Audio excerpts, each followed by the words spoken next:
this is Faith at Homestead again. I am coming to you today from our makeshift brooder room today with 6 new additions to the homestead. These are some 4-week-old chicks, our first batch, and in here we have 2 black copper morans, 2 Easter eggers, and 2 little australorps. So I figured I would come on here today to introduce you to these guys, and this won't be a tutorial or a how-to of how to take care of chicks, because this is a learning experience for me too. I can point you to some resources that have been helpful for me, but this is kind of just a checkup on how the process has been thus far, my logic for getting chickens, and what the plan is. So I figure they're more interesting to look at than me right now.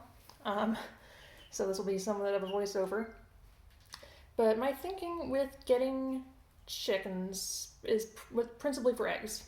Having a self-sufficient source of protein on the homestead is important to me. So far we're only producing vegetables.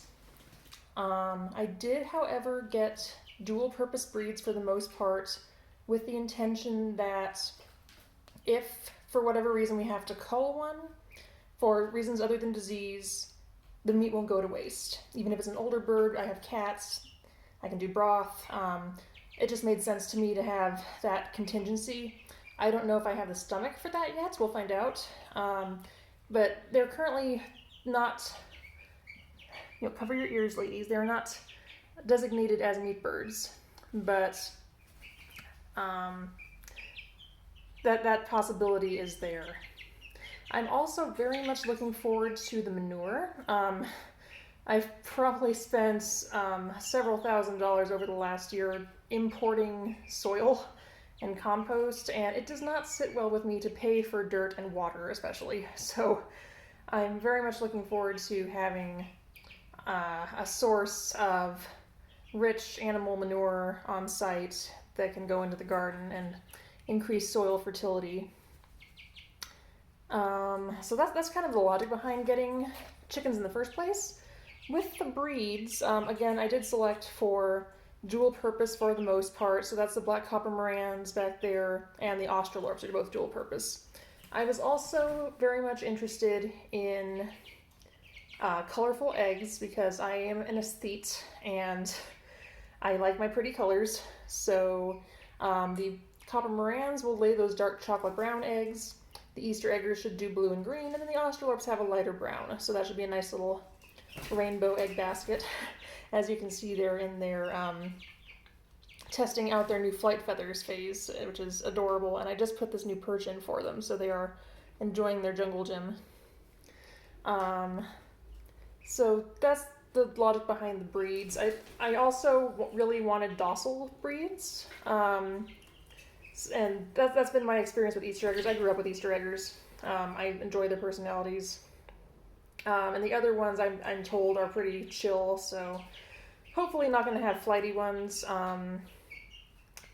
That's the idea anyway. I also like the look of them. I don't know if there's any truth to it, but I've read that hawks can sometimes mistake black chickens for crows, which are their sworn nemesis, so that'd be a nice bonus if they happen to deter hawks on their own with their coloring. And I also enjoy the iridescent black coloring, so I've been joking that these are my big-breasted goth GF flock, because I like black birds and I cannot lie. So I guess I'll show you the brooder while we're in here. This was, some of you may recognize it if you're friends with me on Facebook, this was the kitten litter playpen from when we fostered our mother and babies a couple years ago.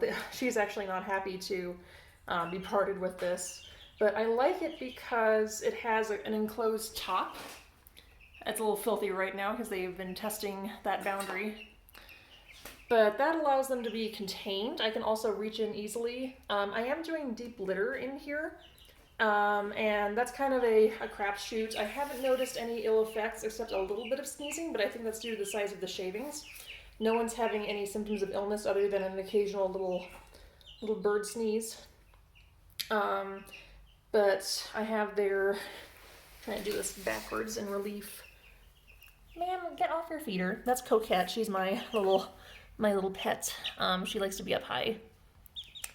The normal food and water. I have scratch and peck feed currently because I really wanted organic, non-GMO as much as possible for egg purposes and also their health. Their water, I have been putting Moonlight Mile Immunity Booster Tincture in there. I got a whole set of herbal tinctures. This is Coco, by the way, Coco Vaughn. I think he's a rooster. I'm pretty sure. And on that topic, I'm not opposed to having a rooster. We are in the suburbs, but I'm going to look, if he ends up being a rooster, I'm going to look into a crow collar and see if I can get his volume to... Hi sir. Hello. He's a bit of a pecker. I didn't mean it that way. Oh, there she goes. But I like the idea of having a self-sufficient, self-replenishing flock. And a rooster is a way to accomplish that. And I've also read that they keep the hens from picking at each other as much. They break up fights. They help deter predators, or at least warn them off. So because we don't have a guard dog, I like the idea of a little bit more security for the girls with an on-site intraspecies guard dog. And him being a Moran, that would be ideal for him to be the rooster if there's going to be a rooster in this flock, because if he interbreeds with an Easter egger, that creates an olive egger with the pretty olive green eggs. And if he interbreeds with an Australorp or another Moran, then we just get a nice, hearty, meaty bird that'll lay nice brown eggs. So I would be happy with any interbreeding that happens to take place. I like the idea of more chickens coming in that I don't have to raise myself, because Australorps in particular will go broody. So ideally I would just like to have a little self-sustaining ecosystem out there where they just kind of make more of themselves, and we can either pull some out for meat periodically, or sell the pullets, or whatever. It just seems like a good resource. So that's kind of the deal with these guys. They have been fun. They have their own little personalities already. What else is in our brooder? You can see, I think you can see, bring it this way. That's their little dust bath. It's a little too small for them. I just have dirt from the yard in there along with some grit. And they've been enjoying picking out weed sprouts and things like that. I also put some branches and things in there. I've been using this Eco Glow Brooder, and I really like it. I got it secondhand, so it was relatively inexpensive. It was like 40 bucks for a secondhand. And I like it because I don't have to worry about heat. It's basically mother hen temperature, so they can't really overheat. And you just raise it up with time, and I haven't had to be too precious about the temperature. They haven't seemed uncomfortable at all, so I've really liked that.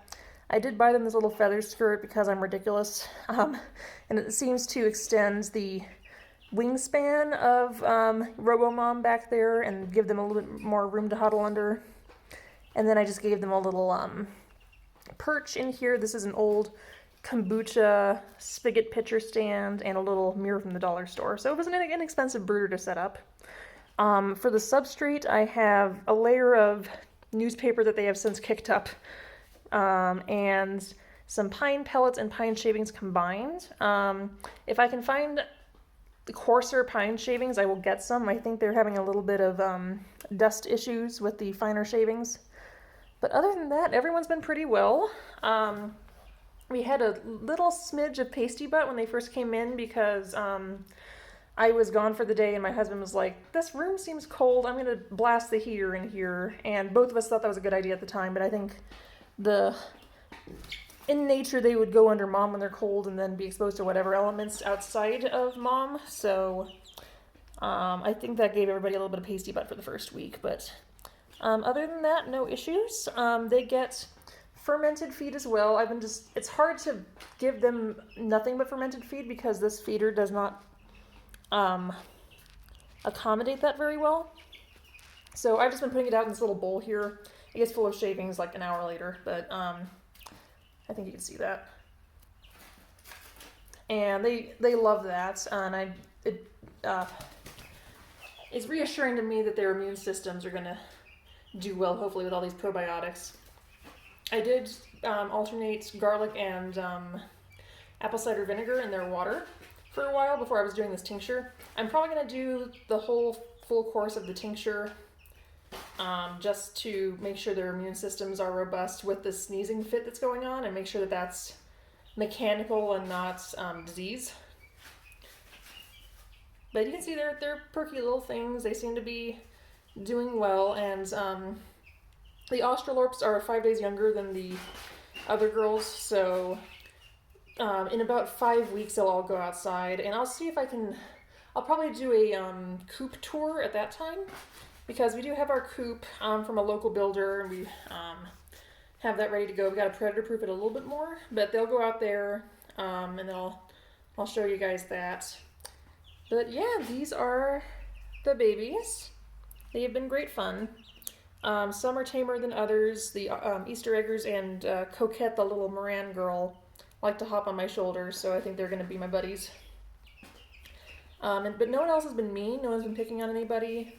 And I think the size of this brooder has made a big difference. They've been in here since day one, and I think that's helped prevent some fights. And having a potential rooster might be part of that too. But yeah, so that is the state of the chicks.